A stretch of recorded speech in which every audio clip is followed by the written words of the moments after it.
Welcome to Difference Talks, the show that focuses on one word, differentiation, and how it is more important today than ever to discover what makes your brand unique and celebrate it with the most important people, your team. In each episode, we meet people who've had the courage to stand up and stand out, sometimes against great odds. In a world of copies, conformity, and commodities, uniqueness speaks volumes. Difference Talks.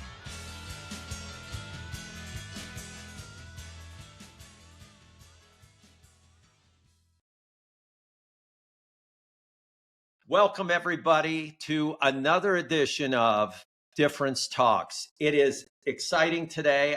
Marcus McMillan and I have Betsy Pepine, and Betsy is really great. She's dynamic. She's an entrepreneur. She's an author. She's endorsed by Shark Tank's Barbara Corcoran. Dave Ramsey's endorsed her. She has a differentiated approach to her business, which is realty. In addition, and this is what we love, she is connecting with humans. She's helping underserved communities as well. So, Betsy, I want to turn it to you. Tell us a little bit about yourself. I think we gave you a little ramp up, but share your story, and then we're going to get into a fascinating conversation. Well, thank you for having me, Barry. Really happy to be here. I am a broker of real estate in Gainesville, Florida, which is north central Florida.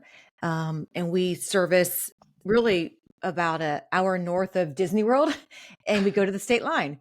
So we cover coast to coast. So about half of the state, just over half of the state. And then we also have title, and we have lenders. We have a real estate school. We have property management. We also have a nonprofit, which I'm really excited about. So I'm going to throw this curveball at you. There are a lot of realtors out there. So what are you doing that's differentiated, if anything?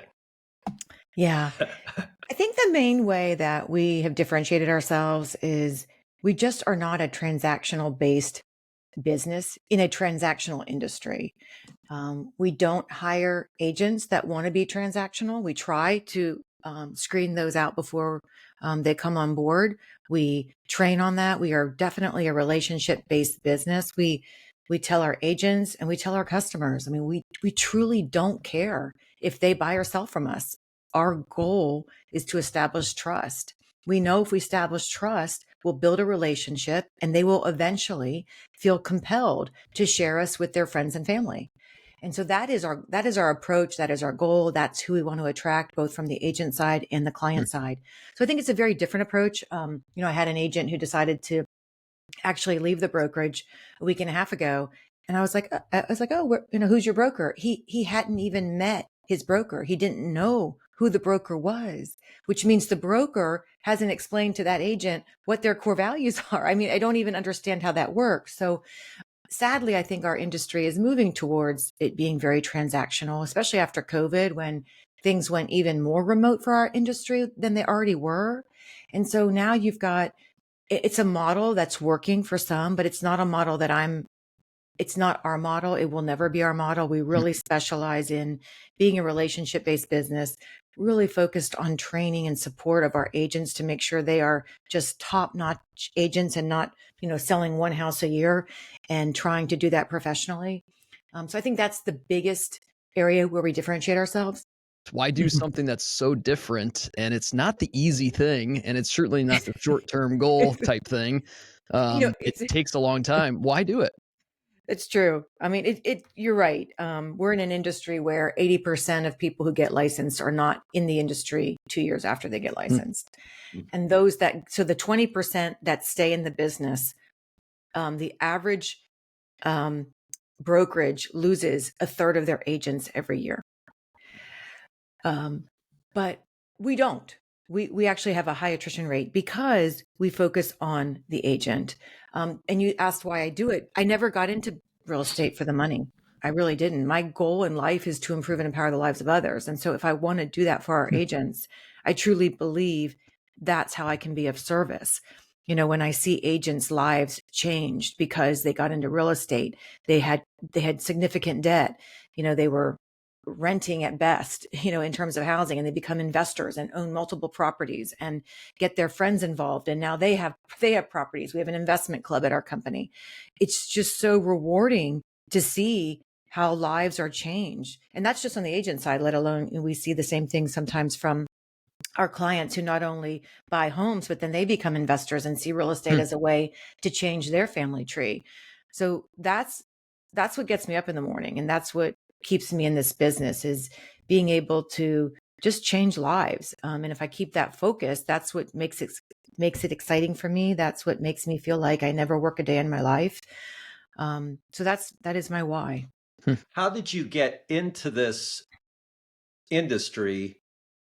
And if you could also connect it with Shark Tank and Barbara Corcoran, because that's fascinating.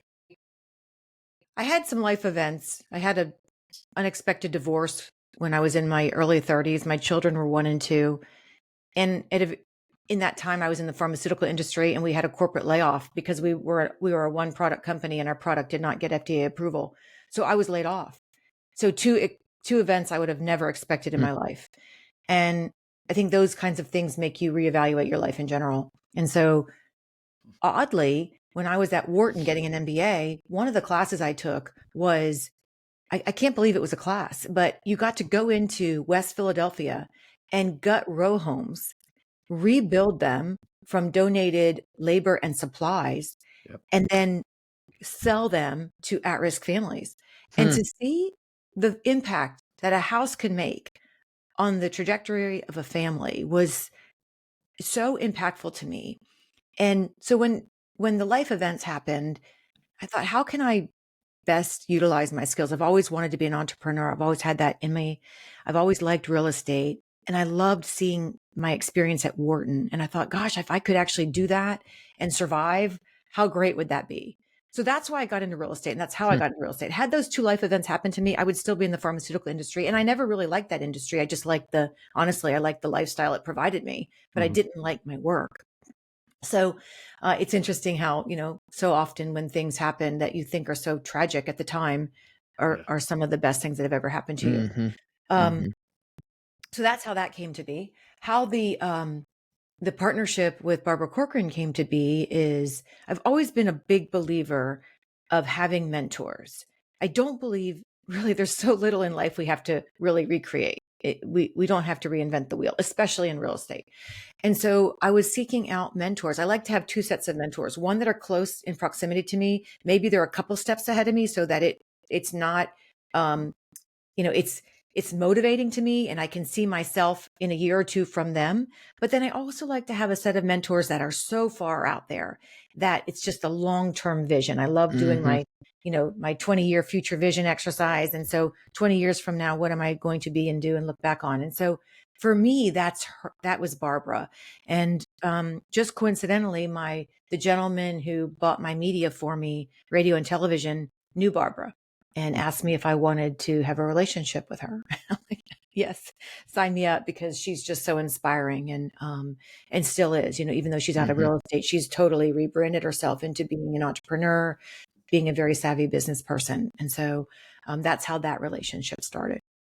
Betsy, I guess, share a little bit more about that. Improve, empower. What are some ways that you've done that for your agents, for your clients?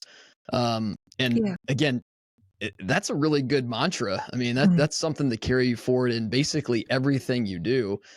So how is that kind of spread over all of the different areas that you touch with real estate and just your personal, your personal areas too? So my goal, and what I teach my agents, hopefully, is that, if you're not improving somebody's life, if your presence doesn't improve their life, why are you there? Right. So for me, that's even, I don't show up for a meeting without thinking about what value can I bring to the audience? And the audience could be an audience of one, but what value can I bring to them so that my presence was meaningful? Because otherwise we're wasting our time. We're both wasting our time.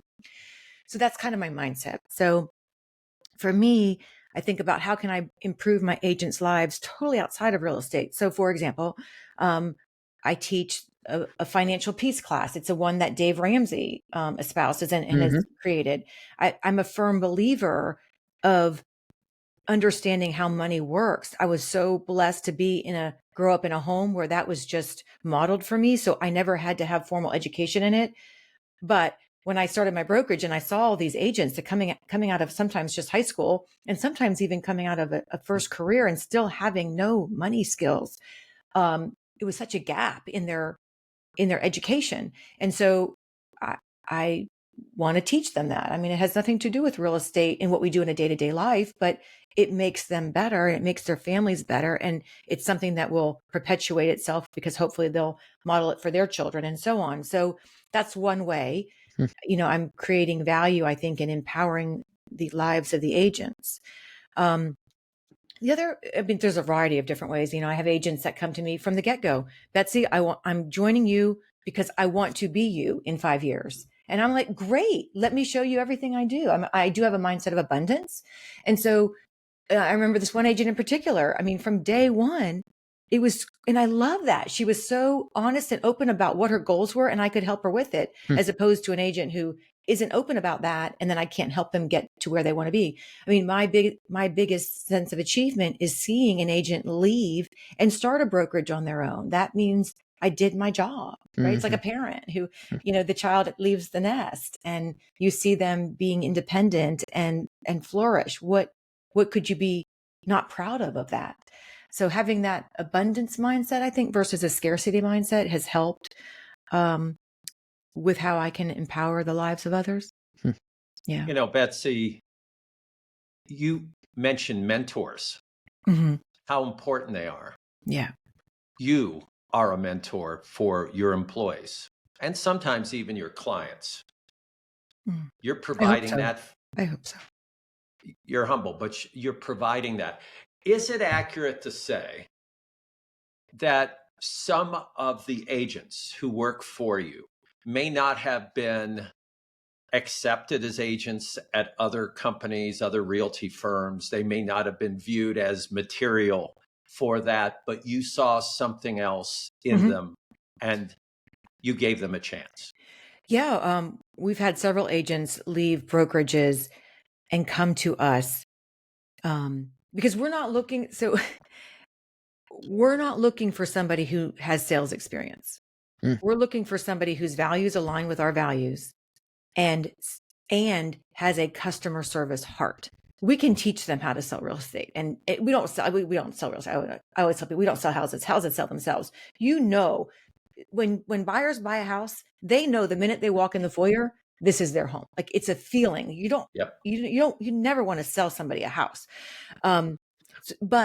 So some agents have not been teed up for success at brokerages because a lot of brokerages we spend so much time and resources on training and support of our agents. And sadly, I think a lot of brokers just look at themselves as a place to hang your license. And there's not a lot of support, especially one-on-one, face-to-face support. And some agents struggle with that. Some agents can't learn online and learn remotely and logging into some portal. So we have definitely seen agents who have failed at other companies and they thrive at our company. But on the flip side, I mean, we have seen agents who don't value what we're offering and leave. And that's okay too. It took me a while to get to that point. It really hurt at the beginning because it was just rejection. But I understand that not everybody is looking for what we're selling. Maybe touch on what those values are for you and your team, and what maybe more specific, but generally, and how do you use those, I guess, for agents as well as clients. So our core values, I just feel so strongly about this: integrity, accountability, excellence, family, impact, fun, balance, and growth. I know there's a lot, but we spent so much time on them. We have 4 that are non-negotiable. We hire and rehome by them. And then 4 that are nice to have. So the like, for example, fun, nice to have, but we're not going to fire somebody if they're not fun or don't create a fun environment for us. But we strive to be fun and to create fun experiences for people. So we have the 4 non-negotiables and the 4 nice to haves. We talk about them every team meeting. We have monthly awards on them. We have quarterly awards on them. We have yearly awards on them. We show videos about what we mean by, because somebody's definition of accountability may be different than what we believe it is for our company. So it's not like we have these values and they're put on a wall and we never talk about them. They are truly ingrained in our process. When we have to rehome somebody, we identify what core value is in misalignment, if one or more. And there always are. It always goes back to your core values. You can always find at least one that misaligns. I laugh because my daughter has her own company and I was trying to help her. And I said, let's talk about your core values. And she's 26 and she's like, Mom, she's like, that's your generation. We don't do that anymore. And fortunately, she's come full circle and understands the value of core values because that's your compass. I mean, in your life too. And it's funny because I was giving a talk and I asked everybody, it was at the Chamber of Commerce, and I asked everybody how many of them are working at a company that had core values, and most hands went up. And then I said, well, how many of you know those core values? And some hands went down. And then I said, okay, how many of you have a set of your family has core values? Most hands went down. Yep. And I was really surprised. And it's like we spend so much time.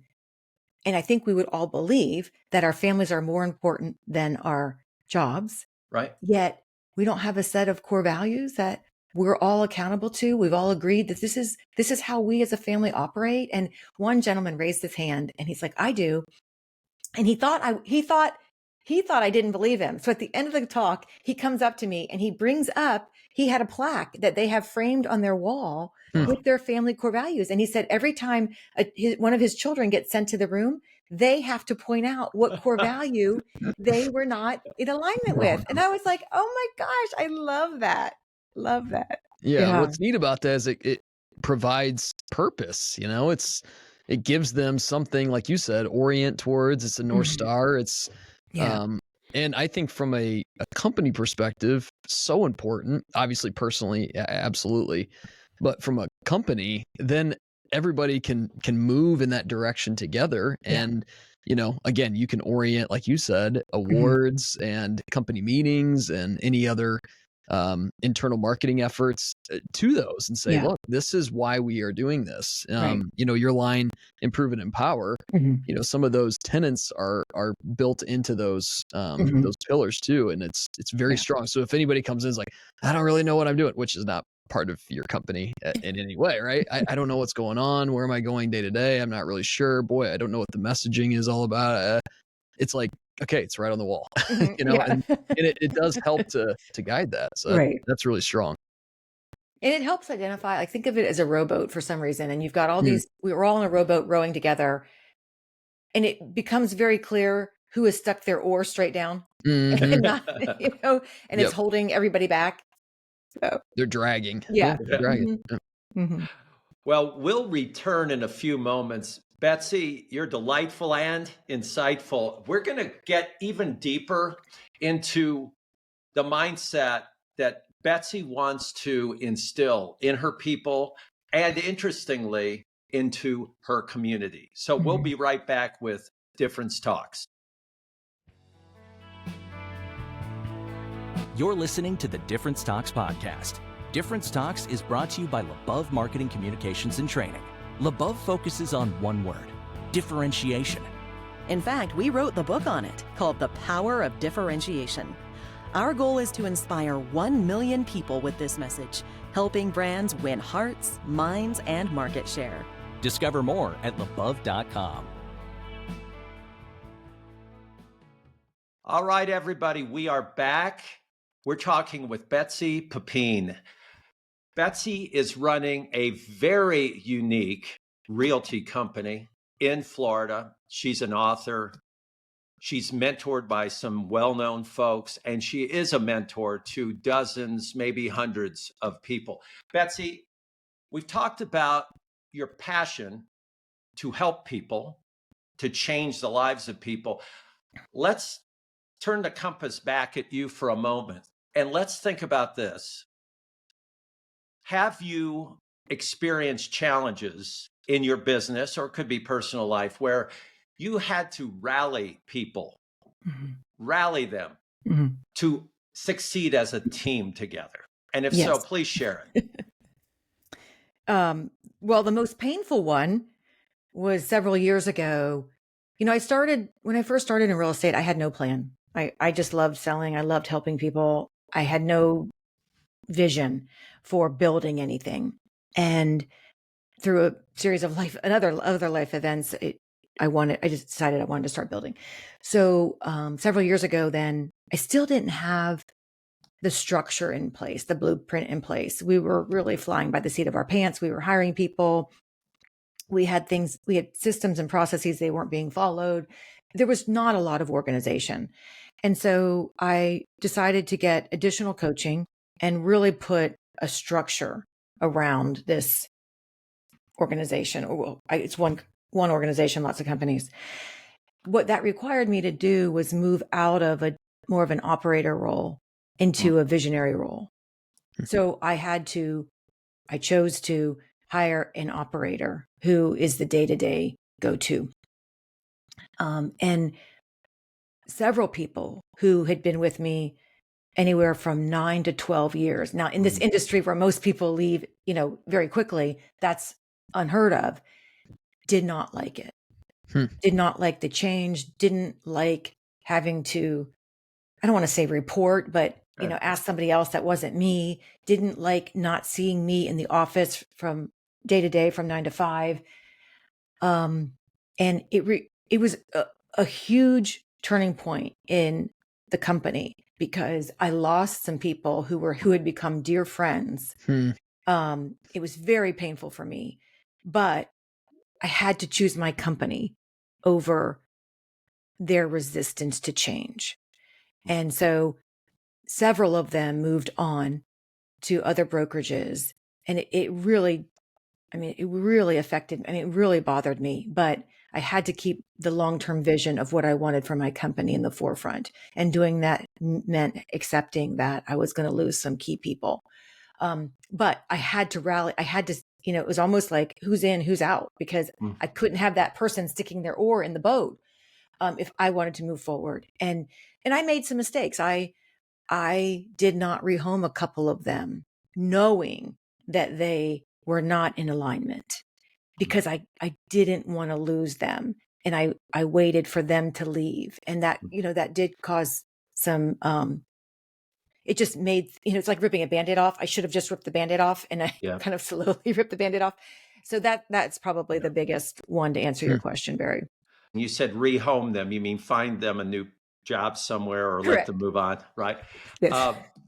And interesting how you put this, because, you in a way could have twisted it and said, but I was being compassionate and I held on to them too long. But you positioned it as, I really should have moved quicker. I should have helped them find a new place and just do it. And sometimes we move slowly or avoid change, not because we're great, compassionate people, but sometimes we're afraid to make a change, or we're just, we're selfish. We don't want to change what we already have, even if we cannot imagine it working long term.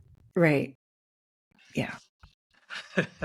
That's a great story. And it's, I'll call attention to this with our audience. It's that interesting balance where there's the human approach, because 90% of what you've talked about so far in our podcast is, I want to take care of people. I want to do the right thing. I'm not worried about being transactional, but you have to also have a balance. You're running a business. And if you cannot run it effectively and sustainably, it will go under. And all these people that we all want to take care of will be unemployed.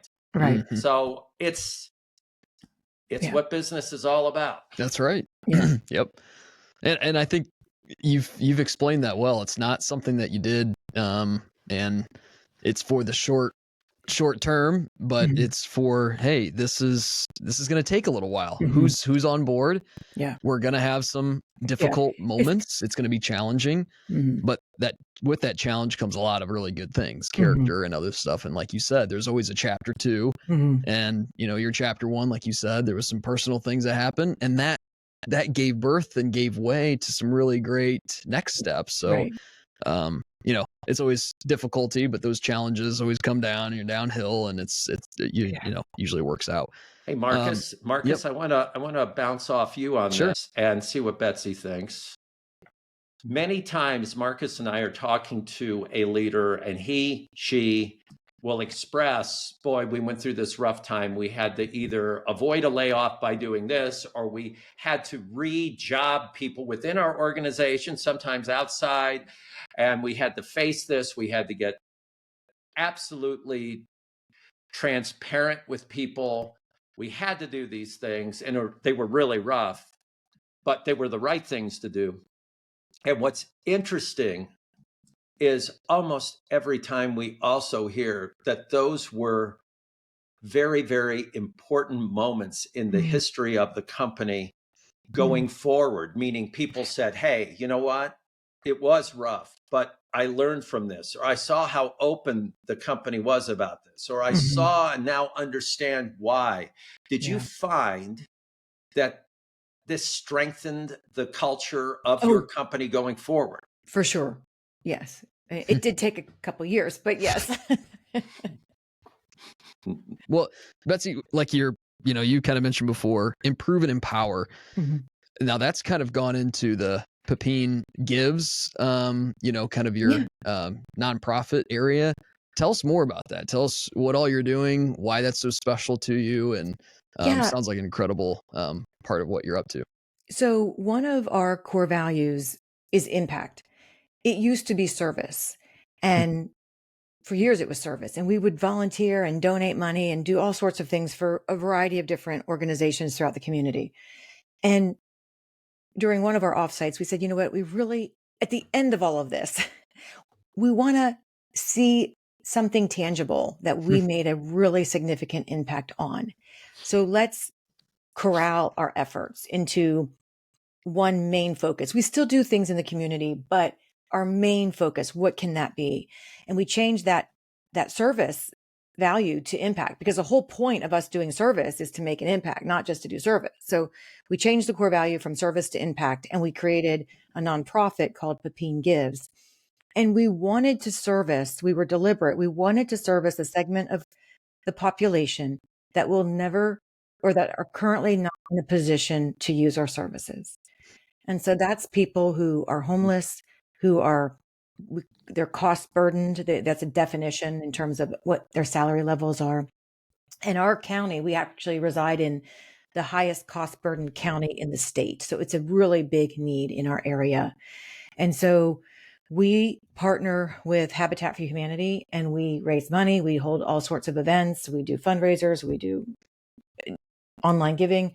And we then build houses alongside Habitat. And we invite the community, as well as our agents and staff, to come and help build the houses. What I love about the partnership is that Habitat is a hand up, not a handout. And that's so Right. important to me. And future homeowners have to put in 240 hours working on their home. So we Right. get to know their families, we get to work alongside them. And you get to see, like my experience at Wharton, you get to see truly what this building does for a family. And so that's been very rewarding for me. And it's another way, you had asked me at the very beginning, how can I empower the lives of agents? And it's that way, showing them what they can do outside of selling a house to somebody, but helping families that may never be in a position to buy a house in the traditional way. And then also getting the community involved. So it's just a win-win-win. And I love the switching from service to impact. Service is great, but if Mhm. it's just to Yeah. serve and Right. it's not Yeah. making an impact, what is it doing? Yeah. That's kind of you hope that it's making an impact, but I think you Mhm. putting it on paper saying that's our goal is to make Mhm. an impact, do something substantial. And yeah, you're empowering all parts of that, and the ripple Mhm. effect is even more pronounced. So, best day. What is your best day, Betsy? And it's not a day that you put your feet up and you're at home and which you may not have many of these days, as busy as we all are, but where you put your feet up and you're like, I'm just tired, right? It's actually a day on the opposite. It's you put your feet up and you're excited, you're thrilled. Mhm. Something has energized you in the day. Tell us your best day, Betsy. I would say two areas I've had that come to mind. One with my team, when agents have come to me and said, because of what I've learned here, I am now debt free. Wow. That's huge. Mhm. Because that to me, like I truly nothing brings tears to my eyes except for that, because I know I've fulfilled my mission, right? So that just means I really don't care about the sales. I think people think it's crazy, like I'm in a sales industry, but I don't care about that. I care about making an impact. And so when an agent comes to me and says that, that's my best day. On the personal side, I really was worried about raising my children. I mean, my children were very young when I left, and they were 1 and 2, and I did not have a partner when I raised them. And I was very worried about them. They're both females. And so, and I really wanted to instill in them that they could do whatever they could do. They had the ability to do whatever they could do. And so I took a very different approach. I would say the opposite of a helicopter parent, because I wanted them to know they could do it on their own. And so when they were young, I would always say, they would ask me, what do you think? And I would always say, I don't know, but I know you'll figure it out. And so when, it was about a year ago, and I remember my daughter called me about something. She was having an issue in her business. And I said, Maria, what are you going to do? And she said, I don't know, Mom, but I know I'm going to figure it out. And that just, like, she doesn't know to this day how much that meant to me, because it's like, I know now, like, you're always worried as a parent, am I doing it right? You always wonder how they're going to turn out, and should I have done something differently? But when she said that to me, it was like unlocking it was just like saying, okay, yes, it worked. I fulfilled what I was setting out to do. So, that's a wonderful story. I grew up and my dad used to tell me, Barry, you can do anything you put your mind to. And I mean, I was like 3 years old. I didn't even know what put your mind to meant. I had no idea. I love it. But it influenced me. And it didn't make me feel like I was superior at all. It just meant, hey, if I really work at it, I just might do well. And a funny connection to a great friend of our podcast, and he's a wonderful author, Bob Chapman. When he came to work for his father, this is decades ago, Bob said, well, Dad, I'll come to work. I've been an accountant at a major firm, blah, blah, blah. But what do you want me to do? What's my title? And the title his dad gave him. And his dad looked him in the eyes and said, son, here's your title. Someone I can trust.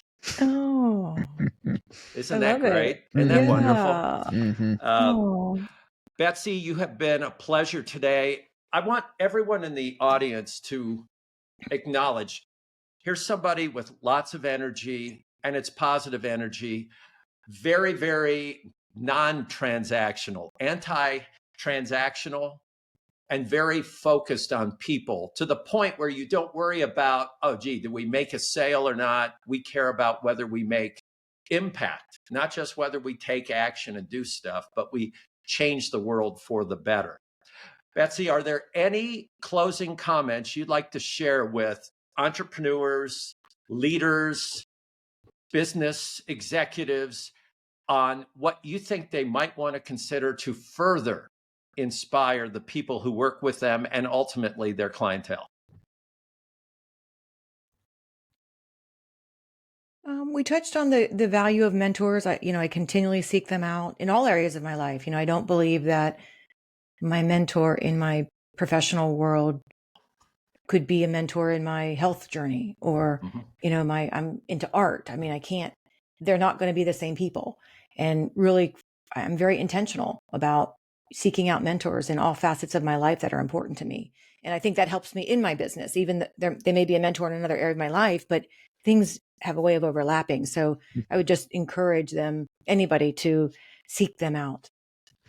I can second that. When I started my business, I reached out to mentors. The thing I was surprised most about was they all said yes, because Exactly. most people don't ask. Exactly. I'm so touched. Occasionally, I live in a university town, and I would say maybe once every 3 years, a kid, I call them kids because I have kids, older than them, but a kid from the college will call and ask to meet with me. And I Right. always say yes, because I'm so thrilled that they had the courage and the fortitude to pick up the phone and make the call. And the humility. Yes. The humility. It's great lessons today. Betsy Pepine. Folks, take a look at her book. Go to Amazon. Look at Betsy's book. What's the name of your book, Betsy? It's called Breaking Boxes, Dismantling the Metaphorical Boxes That Bind Us. And if you can, check out her realty firm. What's your Pepine Realty. Yep. So it's Yep. Pepine Realty. Folks, it's been another fascinating episode. Marcus McMillan, thank you. Betsy Pepine, we really appreciate your time. I want to thank our audience for, again, tuning in to Difference Talks. Thank you. Thank you for listening to Difference Talks, produced by the amazing team at LaBeouf. All original music on this podcast was created by LaBeouf. Buy our book, The Power of Differentiation, on Amazon. Have a question for the Difference Talks team? Email us at differencetalks@labeouf.com.